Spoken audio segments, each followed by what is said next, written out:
First at 9 this Wednesday, the 30th of April 2025.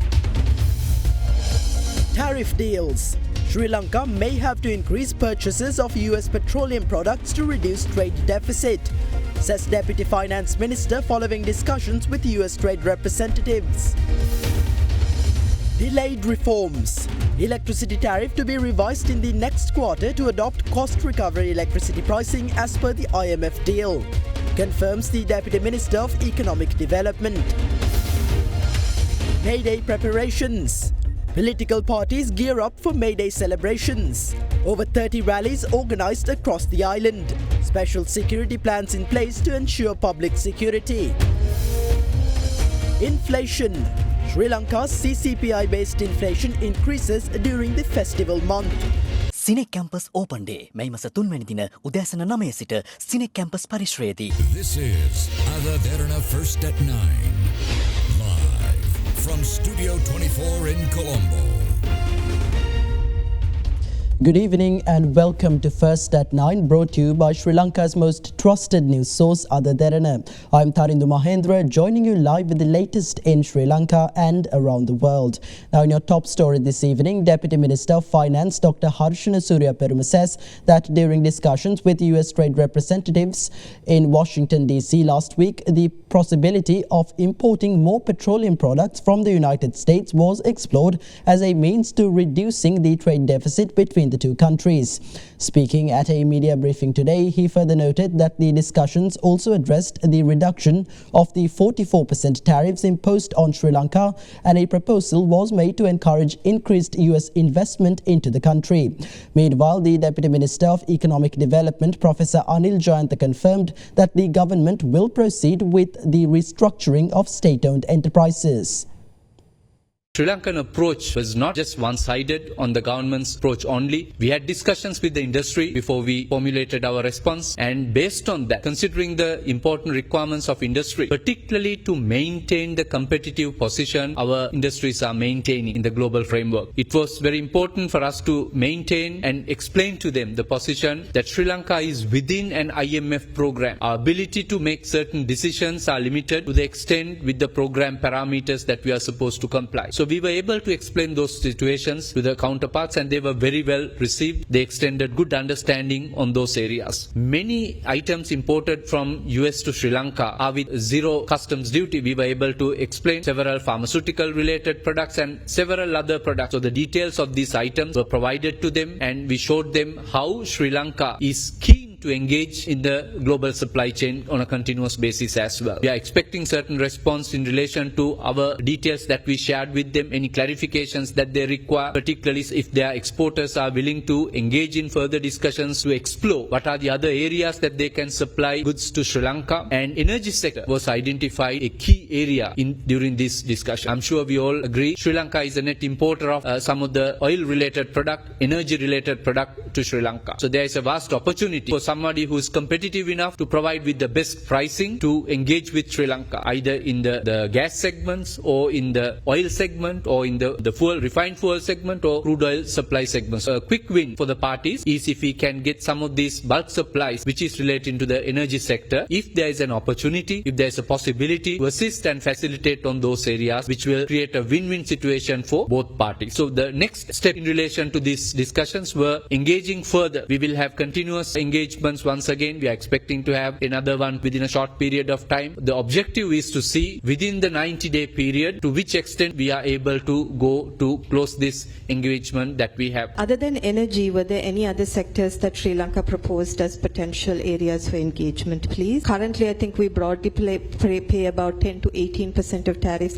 Is that what Sri Lanka is looking to maintain? From the US side, they were very keen to ensure their exporters will have access to Sri Lankan market, not to have unfair tariff preventing US exporters coming into Sri Lanka. So any other areas that they would like to explore, we indicated to them we would like to provide any of the information that they are looking at. No other sectors were specifically discussed in that direction, but there are several items that US is currently supplying and they are quite strong. For example, animal feed supply to Sri Lanka, etc. Depending on how US finalizes with other countries, then Sri Lanka need to ensure that we will be in a competitive position continuously thereafter as well, not on a specific rate per se. During the briefing, questions were also raised regarding the restructuring of SOEs. Yesterday during the press conference, IMF said they would like to see state-owned enterprise reforms more than the current pace. The government plan on the state-owned enterprise restructuring, and is there any timeline? Real plan is to look at each and every SOE separately, because the nature of the particular entity and its objective and operations are totally different from one to another. Already we have the appointed committee, including the experts have been appointed to look at these things. With respect to the time frame, it is not possible to specify the clear timeline. The situation may vary. However, the restructuring would take place. It is the responsibility of the respective the boards, the management, to come out with their own strategies while that particular committee is analysing the given situation. Sri Lanka's government says it is committed to cost recovery electricity pricing and highlights that a tariff adjustment will be made during the next quarter of 2025. This followed the International Monetary Fund urging Sri Lanka to adopt cost recovery electricity pricing, emphasizing that it is crucial for minimizing fiscal risks and is an essential condition to complete the fourth review under the Extended Fund Facility Programme. During a press briefing yesterday, IMF Mission Chief for Sri Lanka, Evan Papayogu, urged Sri Lanka to implement cost recovery electricity pricing as soon as possible to minimize fiscal risks. The continuous structural benchmark on electricity cost recovery pricing is still not met. IMF has proposed the introduction of prior actions relating to restoring electricity cost recovery pricing and ensuring proper function of the automatic electricity price adjustment mechanism, the BSTA. Once it is resolved, it will help fiscal sustainability, and down the road this will allow for more stability, for more investment. Against this backdrop, the opposition claimed that the government would have to raise electricity tariffs following the local government elections. අපිට කිව්වා IMF එකත් එක්ක සාකච්ඡා කරලා ඊළඟ වාරිකය දැන් ලැබෙනවායි කියලා. Dollar මිලියන 344. දැන් IMF එකෙන් කියලා තියෙනවා ඒක දෙන්න නම් ලයිට් බිල වැඩි කරන්න ඕනේ කියලා. The blackout on February 9 was used as an excuse to curtail solar and wind power, and the CB operated on coal and diesel. The CB incurred a 20 billion rupee loss between the 20th of January and the 20th of April. This burden is about to be passed on to the people. The president promised to reduce electricity tariffs by a third. However, we have been informed that electricity tariffs will be increased by a third after the 6th of May. Meanwhile, the Electricity Users Association urged government to reveal its stance on electricity tariffs. The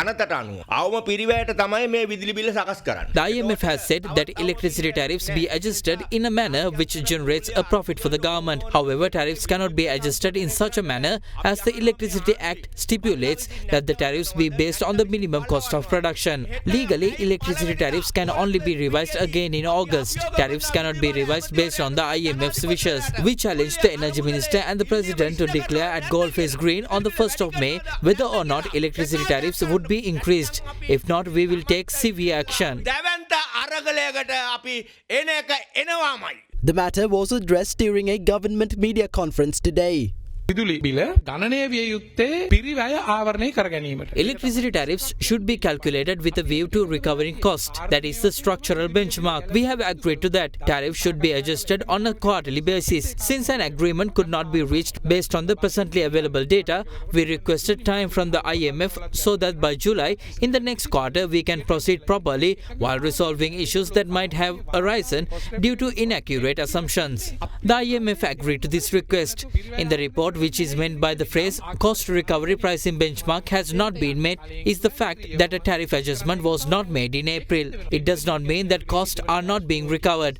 Another part of the agreement stipulates that prices must be automatically adjusted if any debt is incurred.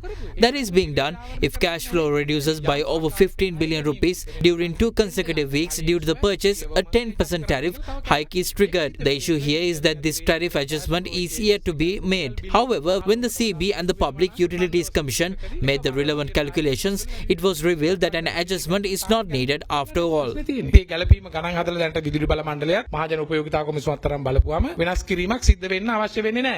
to the tariff adjustments for electricity pricing, everyone recognized Public Utility Commission's position as an independent regulator for them to make the right decision by considering the cost recovery approach and various other aspects within the mandate that they are required to looking at. The approach approach and the way forward was very clear in terms of the regular submission of data from the CEB side to the Public Utility Commission for them to make the right call at the right time on an independent manner. We were able to explain very clearly it's not the intervention of the government, but it is the decision of the Independent Utility Commission. The European Union GSP Plus monitoring mission currently visiting Sri Lanka says that the EU has a favourable perspective on Sri Lanka's GSP Plus review process. This was conveyed by the head of the South Asia Division of the European Union's European External Action Service, Charles Whiteley, during a meeting with President Anura Dissanayake today at the Presidential Secretariat. The meeting assessed Sri Lanka's progress in executing 27 international conventions related to the granting of the GSP Plus trade preferences.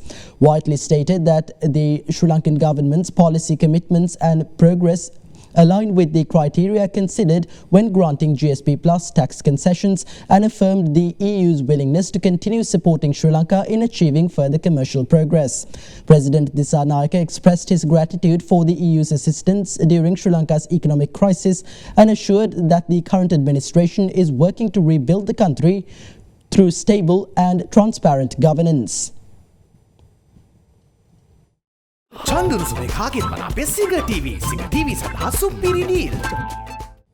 Now, all mainstream political parties have geared up to celebrate International Labour Day, also referred to as Mayday, tomorrow, in commemoration of the struggles and victories of the working community and the labour movement.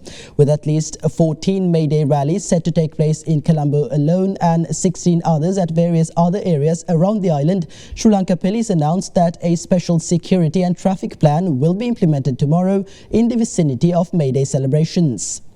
Sri Lanka's mainstream political parties are gearing up for Mayday celebrations tomorrow, with the latest reports estimating around 14 Mayday processions, commemorative events and rallies planned in Colombo. President Anura Disanayake's National People's Power is scheduled to hold its rally at the Goldface Green. The rally will commence at 3 p.m. under the patronage of President Dissanayake.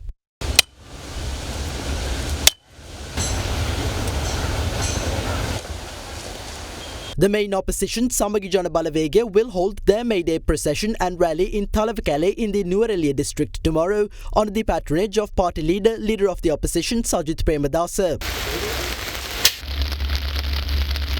Meanwhile, the Sri Lanka Podujana Peramuna has decided to hold their Mayday rally at the Ananda Samarakon Memorial Open Theatre in Nugegoda.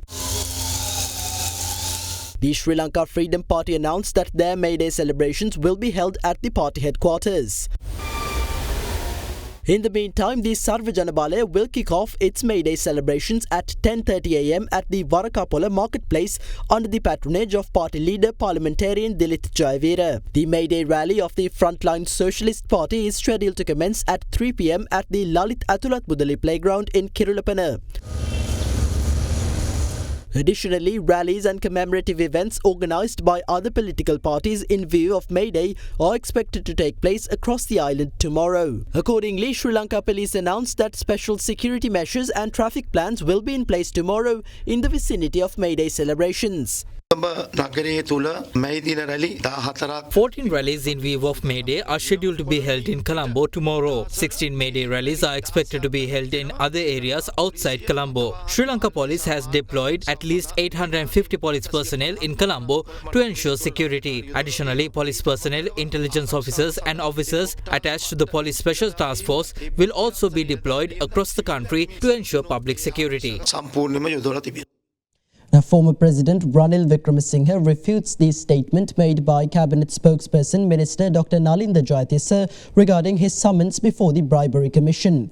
A statement by the former President's office asserted that former President Wickremesinghe has never personally forwarded a letter to the Commission to investigate allegations of bribery or corruption. During the Cabinet briefing yesterday, the Cabinet spokesperson was inquired regarding the statement made by President Anura Dissanayake at an NPP rally concerning a letter allegedly forwarded by former President Ranil Wickremesinghe to the Commission to investigate allegations of bribery or corruption. After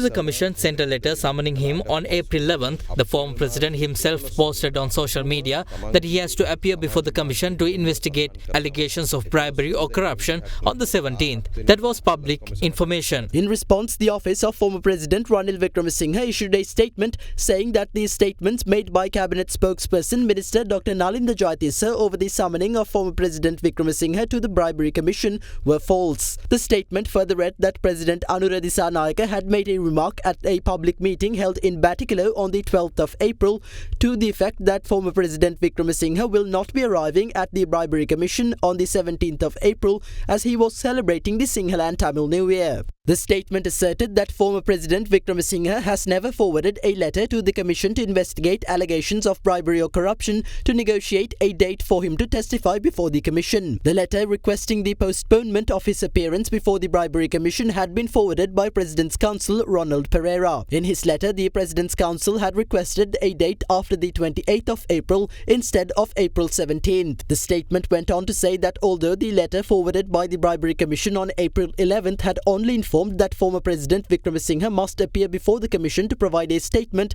through the letter forwarded on the 21st of April, a charge had also been levelled against him under the Anti-Corruption Act No. 9 of 2023. Meanwhile, the letter forwarded by the Bribery Commission on April 25th had read that the former President had interfered unnecessarily. The statement highlighted that the letter sent to former President Ranil Wickremesinghe on April 11th was signed by the Deputy Director General of the Bribery Commission, Asitha Anthony, and the two letters received thereafter had been signed by the Director General of the Commission, RSA Dissanayake.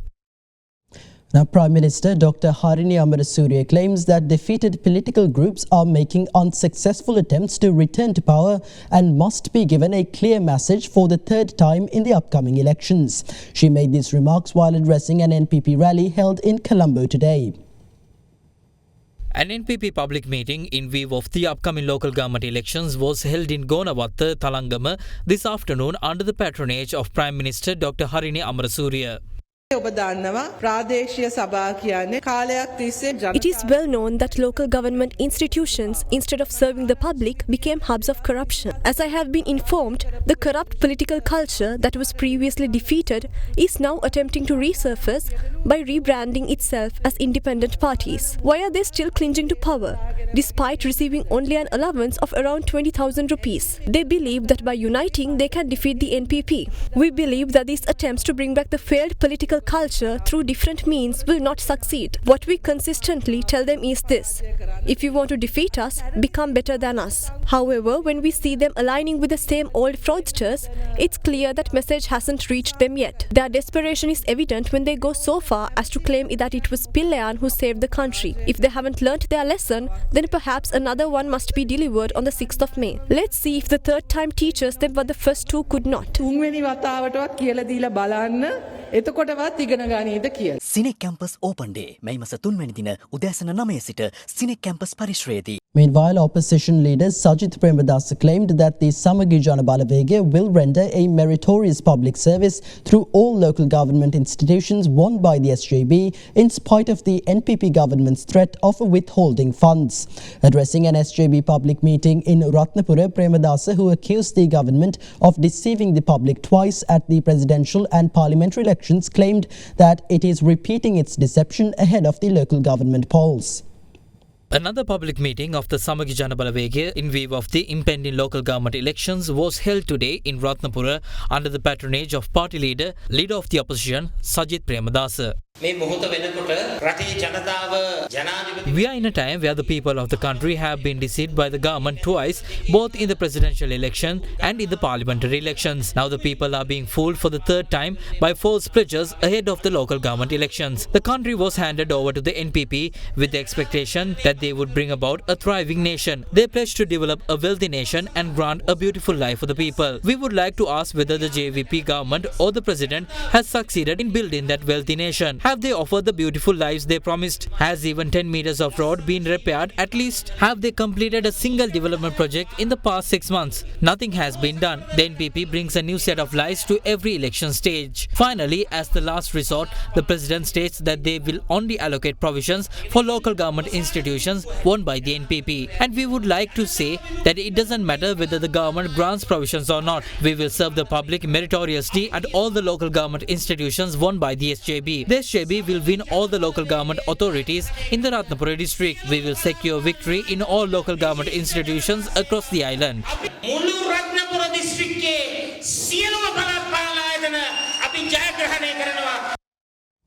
Meanwhile, leader of the Sarvajanabal parliamentarian Dilip Jayavira claims that the Sarvajanabal will empower local government institutions through the concept of an entrepreneurial nation. He made this statement while speaking at a Sarvajanabal public meeting in Horana today. Another public meeting of the Sarvajanabal aimed at the impending local government elections was held in Pokunuvita, Horana today under the patronage of party leader, parliamentarian Dilip Jayavira.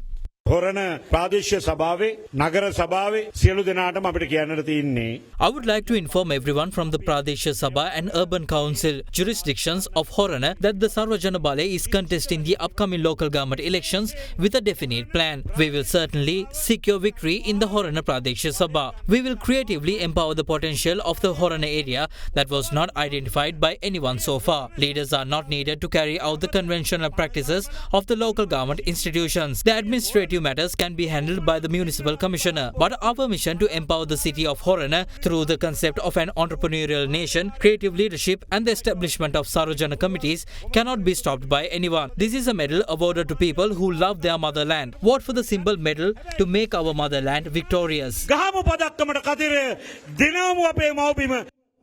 The 5th annual Sri Lanka-Pakistan Bilateral Defence Dialogue commenced on the 28th of April in Islamabad, Pakistan, marking a continued commitment to strengthening defence cooperation between the two nations.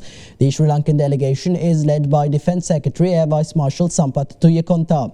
In the meantime, Air Vice Marshal Tuyakonta convened a meeting yesterday with the Defence Minister of Pakistan, Khawaja Mohammad Asif. The dialogue aims to foster mutual understanding on regional security dynamics and explore opportunities for defence collaboration. Meanwhile, the Defence Secretary held a sideline meeting yesterday with General Asim Munir, Chief of the Army Staff of Pakistan. The meeting highlighted Sri Lanka's commitment to strengthening bilateral defence, regional peace and security. On a separate occasion, the Defence Secretary also held a brief discussion with the Federal Minister for Economic Affairs of Pakistan, Ahad Khan Chima. Economic relations between Sri Lanka and the neighbouring countries were discussed while reaffirming Sri Lanka's dedication to promoting seamless trade cooperation.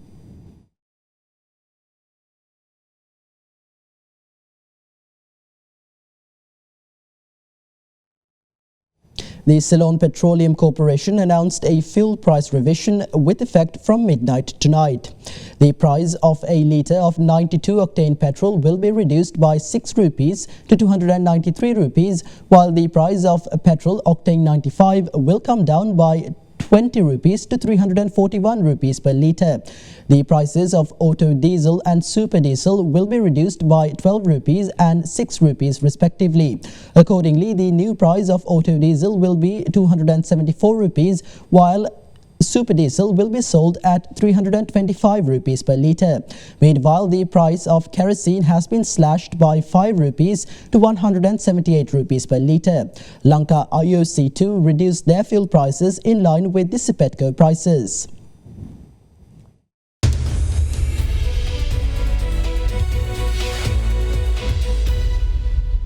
Welcome back. Now in business news, Sri Lanka's overall rate of inflation as measured by the Colombo Consumer Price Index increased to -2% in the month of April from -2.6% recorded in March. The latest report issued by the Statistics Office showed that the Colombo Consumer Price Index in April was recorded as 191.2 index points, a decrease compared to last month's value of 191.6. Year-on-year inflation of the food group increased to 1.3% this month from 0.8% in March. Meanwhile, the year-on-year inflation of the non-food group increased to -3.6% this month from -4.1% in March. Meanwhile, the Central Bank of Sri Lanka has reported a profit of 274.79 billion rupees for the year 2024. During the year, the CBSL has generated 110.55 billion rupees from foreign financial assets comprising interest income, disposal gains from revaluations and gains from price movements. Additionally, the bank recorded a net income of 227.25 billion rupees from local currency financial assets, primarily through interest income and gains on price fluctuations.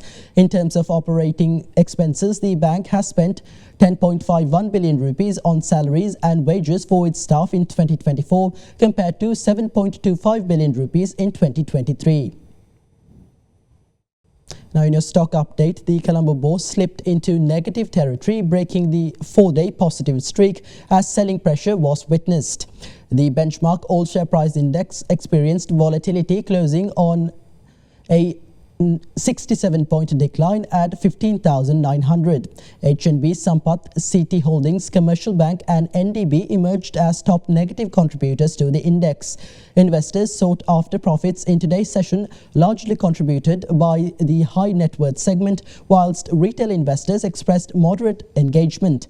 Banking sector led overall market decline, followed by diversified financials and food, beverage and tobacco counters, as profit-taking was primarily observed in respective counters. Turnover stood at 2.4 billion, reflecting a 6.7% decrease from the monthly average. The food, beverage and tobacco sector led today's turnover with a 23% share, followed by the diversified financials and capital goods sectors, jointly accounting for 31%.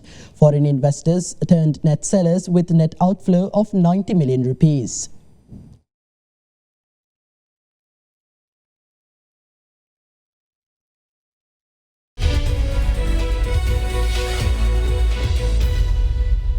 The weekly average prime lending rate eased to 8.39%, down 5 basis points. Meanwhile, the call money rate inched up to 7.99%. Liquidity conditions improved significantly, with the market surplus liquidity nearly doubling to 120.8 billion rupees. On the stock market, the ASPI gained 0.8% to close at 15,742 points, while the S&P SL20 rose 0.18%, signaling modest investor confidence. Turning to the fiscal front, January revenues climbed to 346.6 billion rupees, up from 283.2 billion rupees a year ago. Despite higher expenditure, the budget deficit narrowed to 119.4 billion rupees, thanks to lower domestic financing. Foreign financing saw a net repayment of 10.9 billion rupees.